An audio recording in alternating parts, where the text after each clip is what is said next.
রাজধানীর খেজুরবাগানস্থিত রানীপুকুরের জলে তলিয়ে গেল এক যুবক।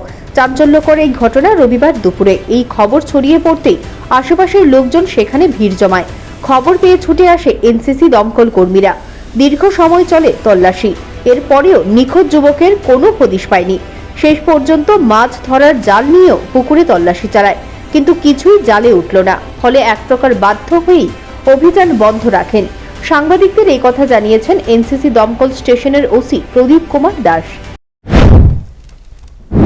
আমরা তখন জাম্পিং স্টেশনে একটা ফায়ার স্পটে ছিলাম এবং ওয়েস্ট ডিগো ছিল। আমি ওসি ফায়ার এনসিসি। ওইখান থেকে জানতে পারলাম যে রানী পুকুরে একটা ছেলে নাকি স্নান করতে গিয়ে সেটা ভাসিয়ে গেছে। তখন ওখান থেকে আমরা এলাম এবং আমরা টেলিফোনে যোগাযোগ করলাম আমাদের আশেপাশে এনসিসি স্টেশন, আগরতলা স্টেশন এবং কুঞ্জবন স্টেশনকে আমরা যতগুলি স্টাফ পাচ্ছি সব স্টাফকে আমরা আসতে বলছি এবং সবাই মিলে আমরা চার্জ করছি। সর্বশেষ আমরা জাল দিয়ে ছেড়ে সারাটা পুকুর তন্ন করে দেখলাম, এখানে আমরা কোনো সন্ধান পেলাম না। এখন আমরা নাই এই কথা বলতে পারতাম না, তবে আমরা সর্বশক্তি প্রয়োগ করে সেটা আমরা দেখছি যে এখানে কোনো সন্ধান মিলল না। খবরটা কি ছিল?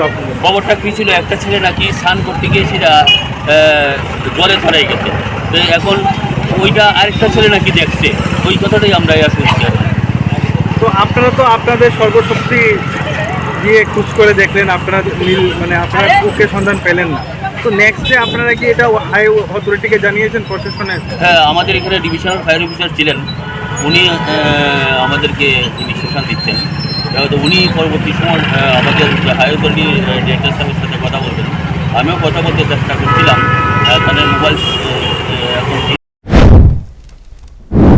এই বিষয়ে পুকুরের জলে স্নান করতে আসা এক যুবক বলেন, এদিন আশপাশ এলাকার প্রায় 70 জন রানী পুকুরের জলে স্নান করতে আসেন। এদের মধ্যে অধিকাংশই হচ্ছেন যুবক। তারা নিজেদের মতো করে মনের স্বাদ মিটিয়ে সাঁতার কাটছেন। তীব্র দহন যন্ত্রণা থেকে একটু স্বস্তি ফিরে পেতে বারবার স্নান করছেন।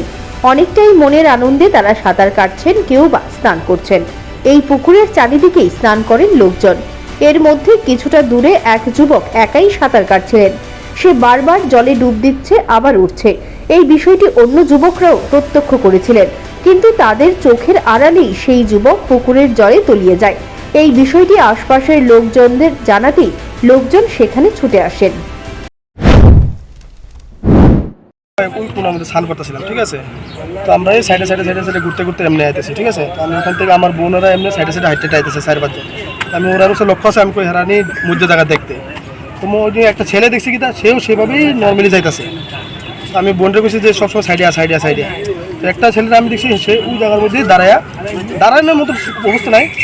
সে যে আমরা অনেক সব ডুব সাঁতার দিয়ে এখান থেকে বলে যায় না, সাইডটা দিছে। আমি সেগুলো ফাইজিমি করতেছে। আমি এরপর আমার বোনের দিকে নজর রেখে আবার আমি 1 মিনিট আবার রিটার্ন ঘুরছি।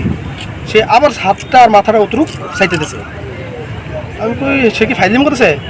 এরপর আমি লগে দূরে সিকিউরিটি কইছি যে আরে একদম ডুবেছে। সিকিউরিটি ফোন করছি, আর সিকিউরিটি ফোন নাই যে ইমার্জেন্সি কেউ ফোন করবো। আমি ফায়ার সার্ভিসে ফোন করো, এখান থেকে না আইতে মিনিমাম 2 মিনিট কি 3 মিনিট, আধা ঘন্টা 1 ঘন্টা করে ফায়ার সার্ভিস। তাও এখানে ফায়ার সার্ভিসটা আউট কোনো জায়গাতে ফায়ার সার্ভিস। সেখানে আমরা একজন বোন জামাই গেছে ফায়ার সার্ভিসে, গাড়ি আছে, ড্রাইভার নাই, স্ট্যান্ড বাই গাড়ি আছে, কোনো ড্রাইভার নেই এনসিসিতে। হ্যাঁ, তারপর অনেকক্ষণ চিল্লাইছি আমি। সিকিউরিটি অনেক সময় কথা কইছি যে তোমার কাছে মোবাইল নাই কেড়ে, ইমার্জেন্সিতে তুমি একটা ছেলে ডুবেতেছে, তুমি ইমার্জেন্সি কেউ ফোন করতে পারো না, তো ব্যাটার আছে মোবাইল। বুঝছো?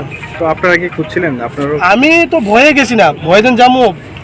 আমার ভাই, আমি সিঙ্গেল মানুষ, আমি তার ভয়ে গেছি না। এরপর আরো 4-5 জন ফ্লোয়েন্ট গেছে, আর এখানে 2-3টা বাচ্চা ওখান থেকে দেখছে। তবে পুকুরের জলে এক যুবক তলিয়ে গেছে বলে যা প্রচার করা হয়েছে তা ভিত্তিহীন কিনা তা খতিয়ে দেখছেন দমকল কর্মীরা। এ নিয়েও প্রশ্ন তুলেছেন দমকল আধিকারিক। তিনি এই বিষয়টি শীর্ষ আধিকারিকদের জানিয়েছেন। Bureau report, news prime Tripura.